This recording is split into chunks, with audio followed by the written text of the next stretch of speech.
الحمد لله رب العالمين، والصلاة والسلام على سيد الأنبياء والمرسلين وخاتم النبيين سيدنا محمد وآله وصحبه أجمعين، ومن تبعهم بإحسان ودعا بدعوتهم إلى يوم الدين. أما بعد، قال الله سبحانه وتعالى في القرآن المجيد والفرقان الحميد: أعوذ بالله من الشيطان الرجيم، بسم الله الرحمن الرحيم. يا أيها الذين آمنوا لا تقدموا بين يدي الله ورسوله واتقوا الله إن الله سميع عليم. يا أيها الذين آمنوا لا ترفعوا أصواتكم فوق صوت النبي ولا تجهروا له بالقول كجهر بعضكم لبعض أن تحبط أعمالكم وأنتم لا تشعرون. صدق الله العظيم. میرے بھائیوں، بزرگوں، دوستوں، ابھی میں نے آپ حضرات کے سامنے سورہ حجرات کی 2 آیتیں پڑھی ہیں. ان آیتوں میں اللہ تعالی ایمان والوں کو ادب رسول کی تعلیم دیتا ہے. ایک امتی پر نبی کا یہ حق ہے کہ آپ کا اکرام کیا جائے، آپ کی تعظیم دلوں میں ہو. پہلا جیسا کہ میں نے بتایا، لِتُؤْمِنُوا بِاللَّهِ وَرَسُولِهِ، ایمان لاؤ اللہ اور اس کے رسول پر. یہ پہلا حق ہے کہ نبی پر ایمان لایا جائے. دوسرا حق ہے وَتُعَزِّرُوهُ وَتُوَقِّرُوهُ، دین کی مدد کی جائے، نبی کا ساتھ دیا جائے، ان کا اکرام کیا جائے، عزت کی جائے. یہ نبی کا دوسرا حق ہے. تو سورہ حجرات کی ابتدائی آیات میں اللہ تعالیٰ نے ادب کی تعلیم دی ہے، اور ادب بہت بڑی چیز ہے. ہمارے اردو میں بھی کہا جاتا ہے کہ با ادب با نصیب، ادب والا نصیب والا ہوتا ہے. ایک باپ اپنے بیٹے کو جو سب سے قیمتی تحفہ دے سکتا ہے وہ ہے حسن ادب، کہ اپنے بچوں کو ادب کی تعلیم دو، انہیں باادب بناؤ، انہیں ادب سکھاؤ. ادب ہی سے انسان ہے، ادب جو نہ سیکھے وہ حیوان ہے. تو ادب بہت بڑی چیز ہے. میں چند واقعات بتاتا ہوں کہ صحابہ کرام رضی اللہ عنہم کس طریقے سے حضور پاک صلی اللہ علیہ وسلم کا ادب کرتے تھے. اس سے ہم کو اندازہ لگ جائے گا اور ہمیں پتہ چل جائے گا کہ ہم کہاں پہ کھڑے ہیں اور یہ امت اس وقت کہاں پہنچ چکی ہے. صحابہ کرام کے بارے میں آتا ہے کہ جب آپ کی مجلس میں وہ جاتے تھے تو بہت اہتمام کے ساتھ جاتے تھے. بعض صحابہ کے بارے میں تو یہاں تک آتا ہے کہ غسل کر کے اچھا کپڑا پہن کر کے مجلس میں تشریف لے جاتے تھے. یعنی دربار رسالت میں جب حاضر ہوتے تو صاف ستھرے ہو کر، پاک صاف ہو کر کے حاضر ہوتے. آج ہمارا حال یہ ہے کہ مسجد میں ہم آتے ہیں تو بھی ہم اہتمام کے ساتھ نہیں آتے. اللہ کے دربار میں آتے ہیں تو اہتمام کے ساتھ ہم نہیں آتے. جس طرح کپڑا پہنے ہوئے چلے آ رہے ہیں، بدن سے بدبو آ رہی ہے چلے آ رہے ہیں. یعنی جو نماز کا اہتمام ہونا چاہیے، جو آدھا گھنٹہ پہلے جو اذان دی جاتی ہے، یہی پڑھ کر آنے کے لیے کہ اہتمام کرو نماز کا اور پورے اہتمام کے ساتھ اللہ کے دربار میں آؤ. جس کپڑے کو پہن کر سسرال نہیں جا سکتے اس کپڑے کو پہن کر کے اللہ کے گھر میں آتے ہیں. سسرال یا کسی کے بارات میں شادی میں وہ کپڑا پہن کے نہیں جائیں گے، بے عزتی ہوگی. تو اللہ کے دربار اس لائق ہے کہ اس میں وہ لباس پہن کے آیا جائے. جو جس حال میں چلا رہا، اہتمام بالکل نہیں ہے. اذان اس لیے پہلے دی جاتی ہے کہ آپ اہتمام کریں نماز کا اور اہتمام کے ساتھ آئیں کہ آپ کے بدن سے بدبو نکل رہی، سب میں کھڑے ہوں گے، دائیں بائیں کے مقتدی پریشان ہوگی. خوشبو کا استعمال کریں، مسجد میں آئیں، فرشتوں کو تکلیف نہ ہو. پیاز کھا کے آنے سے روکا گیا، لہسن کھانے سے روکا گیا. بیڑی پی کے لوگ چلے آ رہے ہیں، سگریٹ پی کے لوگ چلے آ رہے ہیں، منہ سے بدبو نکل رہی ہے. مسجد والوں کو بیچاروں بڑی ذمہ داری ہے. گمچھا چھلکانا بھی انہیں کام ہے مسجد والوں کا کہ مقتدی وضو کریں گے تو گمچھا کتنا صاف گمچھا ہے مسجد کا. یہ گندگی نہیں ہے. یعنی ہم نے یہ سب سوچ رکھا ہے کہ مسجد والوں کی ذمہ داری ہے کہ مقتدی وضو کرے تو گمچھا بھی ہونا چاہیے منہ پوچھنے کے لیے. جبکہ افضل یہ ہے کہ آپ گھر سے اہتمام کے ساتھ وضو کے اہتمام میں یہ بھی شامل ہے آپ گھر سے باوضو کر کے آئیں. اللہ کے دربار کی عظمت کا تقاضا یہ ہے کہ آپ گھر سے وضو کر کے چلیں. اگر آپ وضو سے نہیں ہے تو وضو مسجد میں کر لیں، لیکن اب آپ گمچھا بھی ہونا چاہیے پوچھنے کے لیے. وہ خود ایک گندا، اتنا گندا ہوتا ہے وہ. میں نے اپنی آنکھوں سے دیکھا ہے، ایک آدمی کو میں نے اپنی آنکھوں سے دیکھا ہے کہ گمچھے کے اندر انگلی ڈال کے ناک کے اندر ڈال کے پورا ہلایا ایسے کر کے، پورا ناک اس نے صاف کے پوری ناک اپنی آنکھوں سے میں نے دیکھا ہے. اب اس کے بعد جو آ رہا وضو کرے جلدی سے آیا منہ پوچھا ہو. یہ ہو رہا تماشا. یہ مسجد میں گمچھے کا لٹکانا ضروری نہیں ہے، اس کو ہٹا دیا جائے یہاں سے. تو ہمارے یہاں معاملہ یہ ہے کہ اللہ کے دربار کا کوئی اہتمام نہیں. تو بدبو نکلے گی جس میں سے تو دائیں بائیں والوں کو پریشانی ہوگی، تکلیف ہوگی. تو اہتمام کریں ہم اس چیز کا. یہ جان لیں کہ نہ کمیٹی کی ذمہ داری ہے نہ مسجد والوں کی ذمہ داری ہے. جیسے مثال کو میت کی کھاٹ، ہر جگہ جائیں گے مسجد میں میت کی کھاٹ ضرور ملے گی. یہ کیا مسجد والوں کی ذمہ داری ہے کہ محلے میں کسی کا انتقال ہوگا تو کھاٹ کا انتظام مسجد کرے؟ باقاعدہ ہر پورے ہندوستان کے گاؤں میں آپ چلے جائیں، کھاٹ کا انتظام مسجد میں. رکھنے کی جگہ نہیں ہے تو مسجد کے اندر رکھا جاتا ہے اس کو.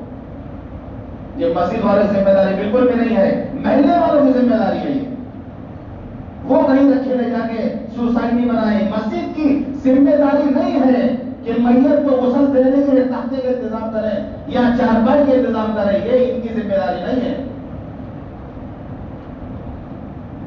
تو ہم اللہ کے دربار میں آئے کہ اہتمام کے ساتھ ہم آئے. صحابہ دربار رسالت میں اہتمام کے ساتھ جاتے تھے، تو پھر اللہ کے دربار کا کیا نام رہا ہوگا. ایک مرتبہ حضرت ابو ہریرہ رضی اللہ عنہ آ رہے تھے، حضور پاک صلی اللہ علیہ وسلم نے سامنا ہو گیا. وہ ناپاک تھے، سامنا ہو گیا. کترا کے نکل کے کنارے سے ملاقات نہیں کی. بعد میں نہا دھو کر کے جب آپ کے دربار میں حاضر ہوئے، پوچھا آپ نے ابو ہریرہ کہاں چلے گئے تھے؟ فرمایا اللہ کے رسول میں ناپاک تھا اس وقت میں ناپاک تھا، اس لحاظ سے ملنا ملاقات کرنا میں نے پسند نہیں کیا. جب پاک صاف ہو گئے تو پھر حضور پاک صلی اللہ علیہ وسلم سے ملاقات کے لیے آئے. یہ ادب تھا.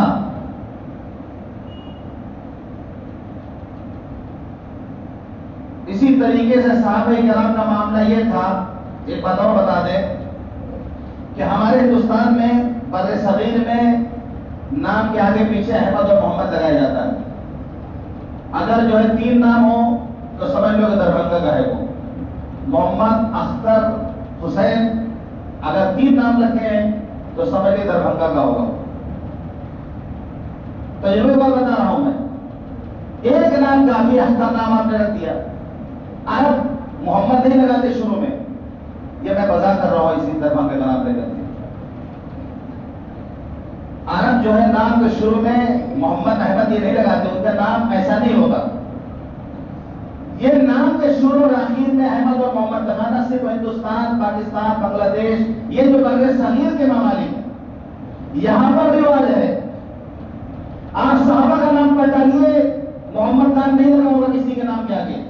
محمد ابو بکر، محمد عمر، محمد عثمان، محمد علی، آپ نام چیک کر ڈالے سارے صحابہ کا. ادب کے خلاف صحابہ سمجھتے تھے اس کو. آج بھی عربوں میں نام کے آگے پیچھے محمد نہیں لگتا. یہ ہمارے یہاں کی دین ہے. یہ محبت رسول کا تقاضا ہے یہ کہ ہر آدمی کے نام کے آگے پیچھے احمد اور محمد لگا رہتا ہے. اس کے بغیر نام رکھنے کا ہمارے یہاں تصور نہیں ہے. عرب میں ابھی بھی نہیں ہے. آپ اور عرب کو تو نہیں جانیں گے، لیکن مثال کے طور پر جو امام حرم ہے، جو ابھی ائمہ حرم ہونے کا نام دیکھ لیجیے: عبد الرحمن السدیس، سعود الشرین، ماہر الموئکلی، اسی طریقے سے یاسر الدویسری، نہیں ملے گا آپ کو امام حذیفی. اب آپ کہتے ہیں کہ محمد بن سلمان کا نام شہزادے کا ہی ہے. شہزادے کا نام کیا ہے؟ محمد بن سلمان. آپ دلیل دے دیں گے. یہ تو ایسا ضروری نہیں ہے. کہیں ہر اصول کے آگے کچھ نہ کچھ استثناء الگ ہوتا ہے. ایک دکا کبھی ایسا ہو جاتا ہے. اب آدمی مثال کے طور پر بہت سے لوگ کہہ دیتے ہیں پل کھانے کے لوگ بہت خراب ہیں. تو کیا سارے پل کھانے کے لوگ خراب ہیں؟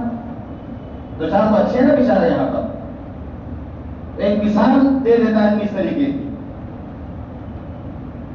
لیکن ہاں، صحابہ کرام نام میں محمد نام رکھنا بے ادبی سمجھتے تھے. ایک صاحب نے اپنے بیٹے کا نام محمد رکھ دیا، پورے قبیلہ والے ناراض ہو گئے کہ اس نام سے نہ تو ہم پکاریں گے نہ بلائیں گے، تم نام بدلو.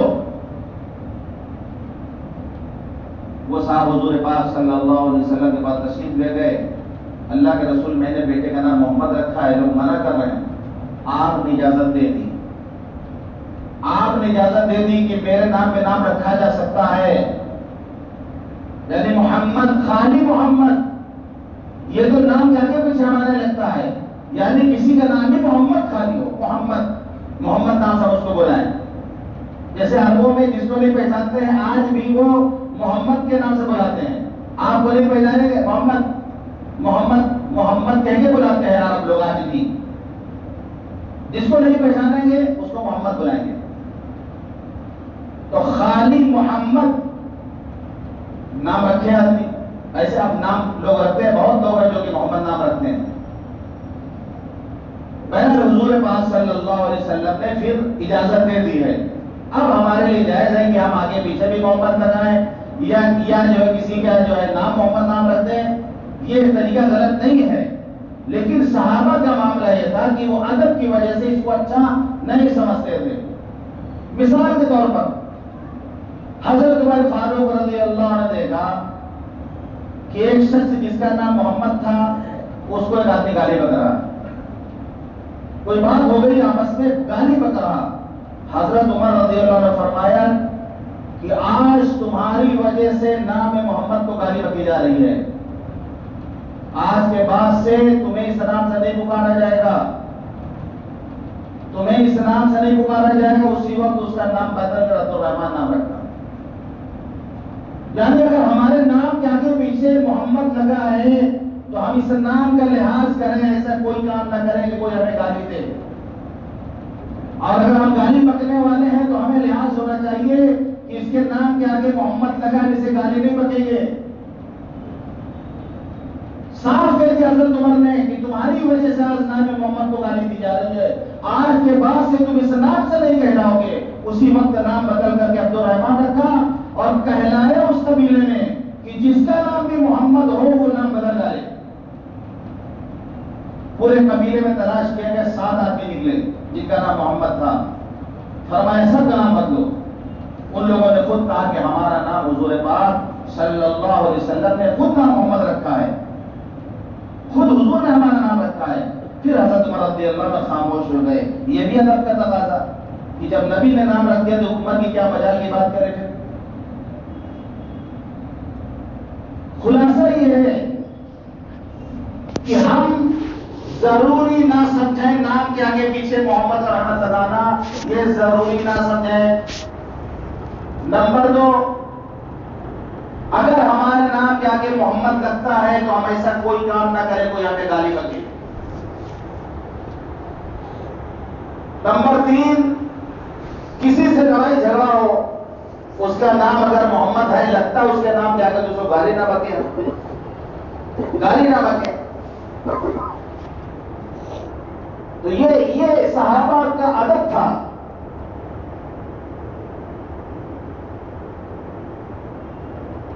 تو حضرت عمر رضی اللہ عنہ ادب کی، حضور پاک صلی اللہ علیہ وسلم نے نام رکھا، فوراً خاموش ہو گئے، فوراً وہاں میں رکے، خاموش ہو گئے.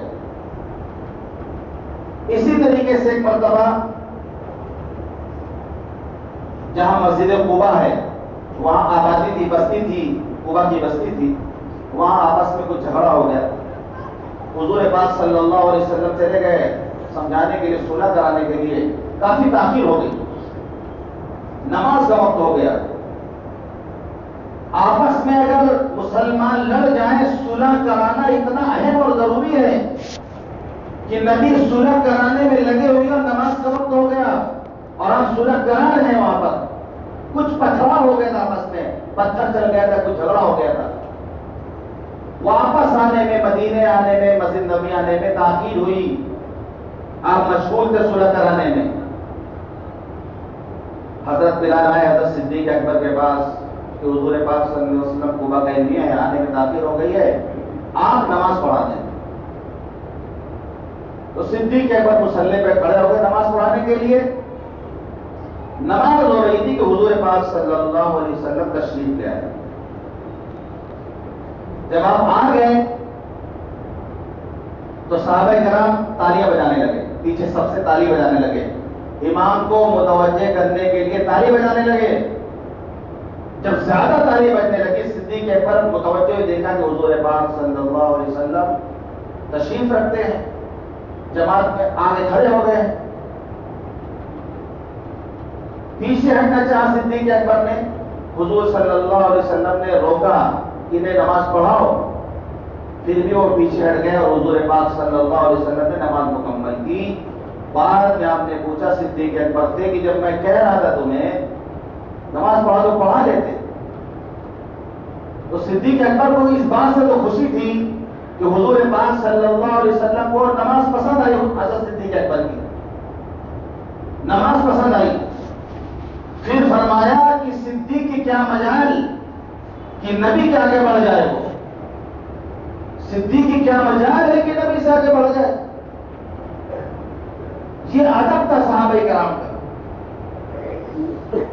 ایک مرتبہ قبیلے کے کچھ لوگ تیر اندازی کر رہے تھے، تیر چلا رہے تھے. تو آپ تشریف فرما تھے. آپ نے فرمایا قبیلے والوں سے، اے اسماعیل کے اولاد تیر چلاؤ، تمہارے باپ بھی تیر انداز تھے. آپ حوصلہ بڑھا رہے تھے، مقابلہ چل رہا تھا تیر اندازی کا. آپ نے فرمایا کہ میں فلاں قبیلے کے ساتھ ہوں، میں فلاں قبیلے کے ساتھ ہوں. دوسرے قبیلے نے کہا کہ ہم مقابلہ نہیں کریں گے، اب رکے مقابلہ کرنے سے. آپ نے فرمایا اچھا تم سب کے ساتھ، میں تم سب کے ساتھ ہوں. پھر مقابلہ شروع ہو گیا. امام بخاری نے اس حدیث کو لکھا ہے بخاری شریف میں. شارح بخاری علامہ ابن حجر اسقلانی نے اس حدیث کی تشریح میں لکھا ہے کہ صحابہ کرام اس لیے رکے تھے کہ آپ نے فرما دیا تھا کہ میں فلاں قبیلے کے ساتھ ہوں. اس قبیلے سے اگر کسی قبیلے کا مقابلہ ہوتا، اتفاق سے وہ قبیلہ ہار جاتا اگر، تو نبی بھی ان کے ساتھ کوئی مغلوب ہو جاتے. اس لیے انہوں نے مقابلے سے پیچھے ہٹ گئے. یہ ان کا ادب تھا.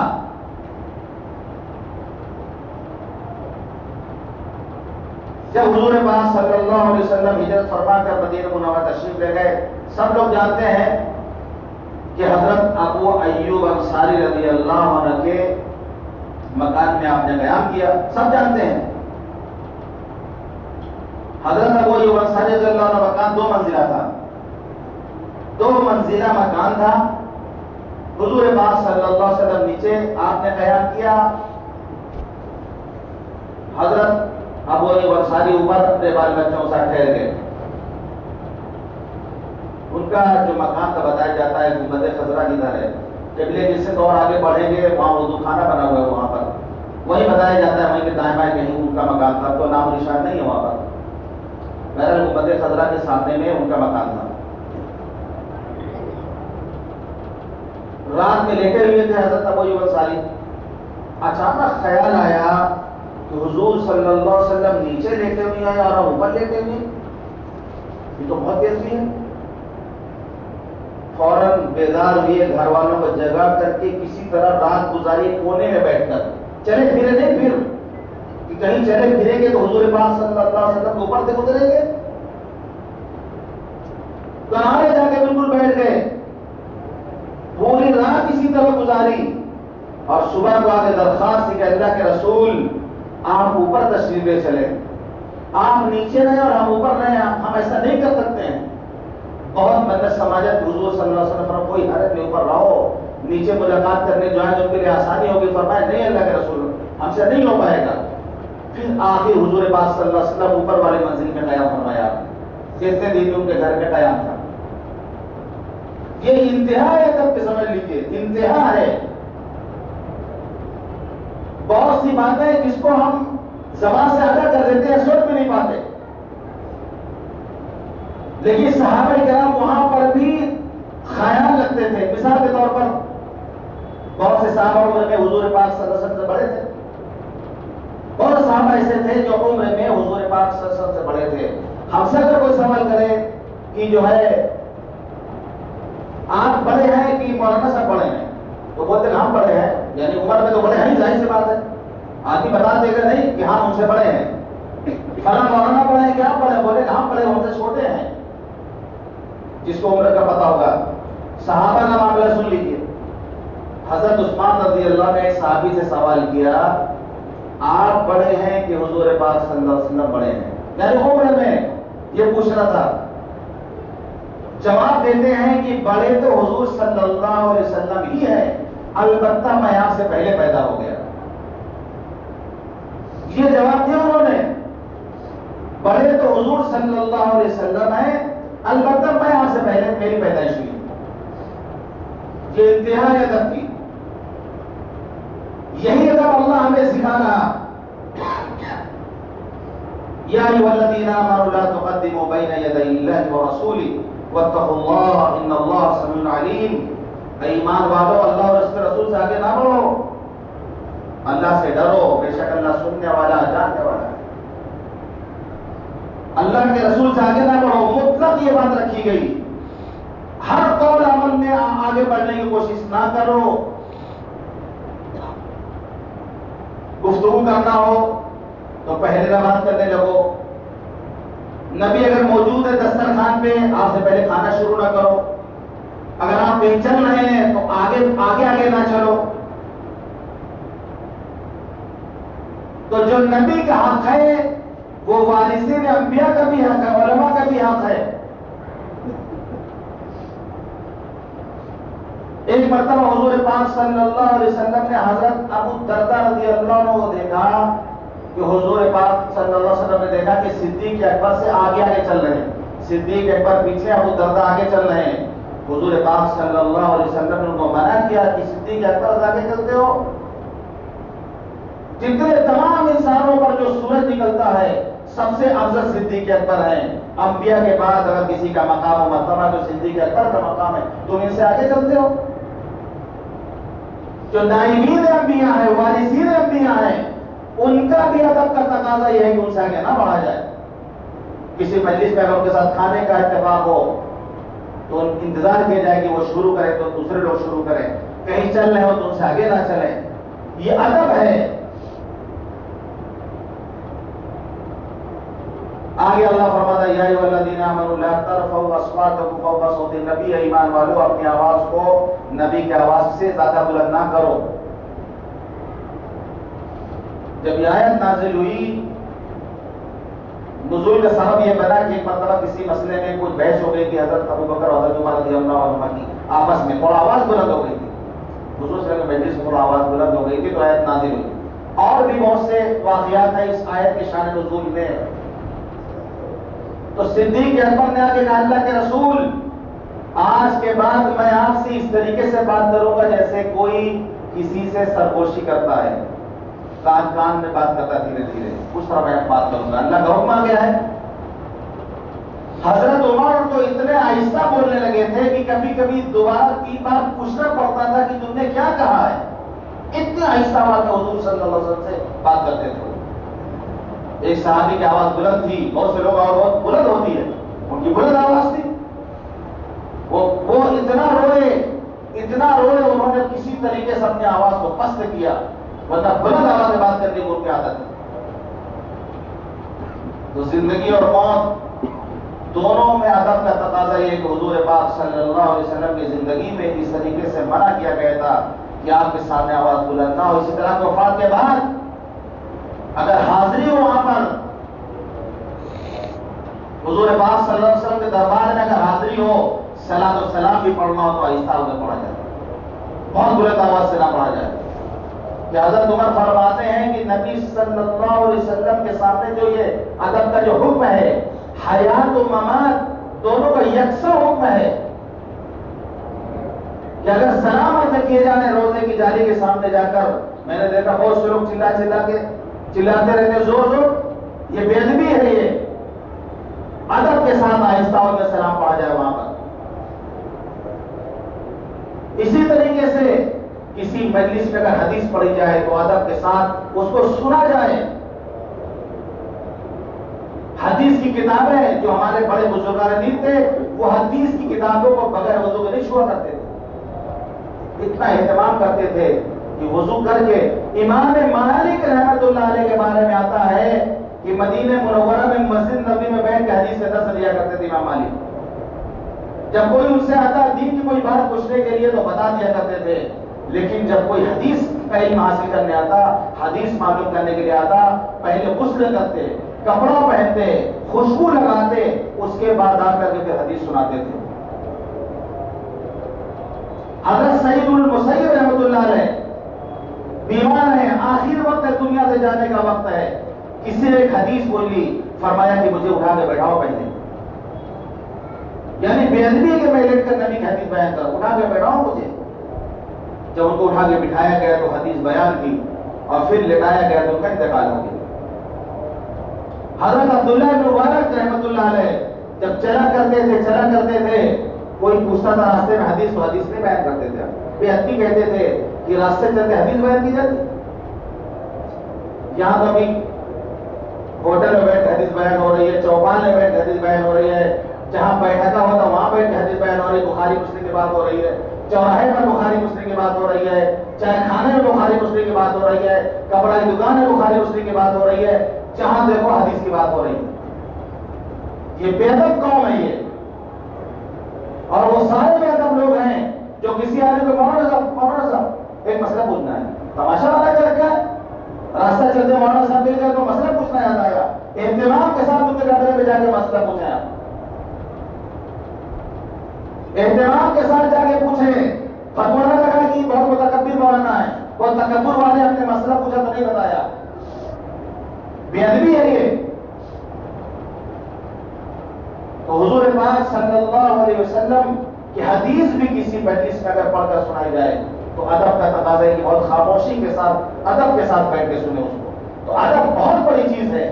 یہ بچوں کو ادب سکھائیں, ہم ادب کی تعلیم دیں, ادب خود کریں, بچوں کو عادت دلوائیں. من لم يرحم صغيرنا ولم يوقر كبيرنا فليس منا. جو چھوٹوں سے محبت نہ کرے, شفقت نہ کرے, رحم نہ کرے, بڑوں کا اکرام نہ کرے, وہ ہم میں سے نہیں. حدیث میں آتا ہے جو نوجوان کسی بڑھاپے کو اس کی بڑھاپی کی وجہ سے عصمت کرے گا، عزت کرے گا، جب وہ بوڑھا ہوگا تو اللہ اسے جوانوں کو مہیا کر دے گا جو اس کے بڑھاپے کو اس کی عزت کریں گے۔ جو بوڑھے لوگ ہیں ان کا اکرام کیا جائے، ادب کیا جائے، عمر ہو جاتی ہے زیادہ چڑچڑاپن آ جاتا ہے، نظر انداز کر دیا جائے، ان سے بحث نہ کی جائے، کیونکہ یہ سوچنے بھائی ایک عمر ہو جاتی ہے، آدمی ہو جاتا ہے، چڑچڑاپن آ جاتا ہے، باپ بوڑھا ہو گیا، غصہ ہونے لگ رہا، تو نظر انداز کرے اس چیز کو۔ ایک بوڑھا بیچارہ ڈاکٹر کے پاس گیا، ڈاکٹر صاحب ہمیں کم سنائی پڑتا ہے۔ ڈاکٹر نے کہا جیسا بھی بڑھاپے کی وجہ سے ایسا ہو گیا ہے تو جوانی طرح نہیں سنائی پڑے گا۔ کہنے لگے کہ جو ہے کھانا وانا بھی کم ہضم ہوتا ہے یا ہاضمہ کمزور ہو گیا۔ ڈاکٹر نے کہا دیکھیے بڑھاپے کی وجہ سے ایسا ہے، جب آدمی بوڑھا ہو جاتا ہے تو عادتیں کمزور ہو جاتی ہیں، اسے ہضم نہیں ہو پاتا ہے۔ بوڑھا کہہ رہا ناک میں بھی درد ہے، سر میں بھی درد ہے، ہر بات کے جواب میں وہ کہہ رہا کہ بڑھاپے کی وجہ سے ہے۔ بس وہ جو آپے سے باہر چچا میاں آپے سے بات کری، ایسی کیسی ڈاکٹر بنا ہوا ہے، ہر بات پہ کہتا بوڑھے ہو گئے بوڑھے ہو گئے، بڑا ڈاکٹر بنا بورڈ لگا کر کے۔ تو ڈاکٹر نے کہا چچا میاں ناراض نہ ہو، ناراض نہ ہو، ناراض نہ ہو، یہ جو ہم ناراض ہو رہے ہیں یہ بھی بڑھاپے کی وجہ سے ہے، یہ بھی بڑھاپے کی وجہ سے ہم ناراض ہو رہے ہیں۔ تو نظر انداز کر دیا جائے، اکرام کیا جائے، نائبین جو رسول ہے ان کا اکرام کیا جائے، یہ ادب ہے۔ ادب کی تعلیم اللہ تعالیٰ نے قرآن میں دی ہے، ہم اپنے بچوں کو ادب سکھائیں۔ اللہ تعالیٰ ہم سب کو کہنے اور اس پر عمل کرنے کی توفیق عطا فرمائے۔ وآخر دعوانا ان الحمد للہ رب العالمین۔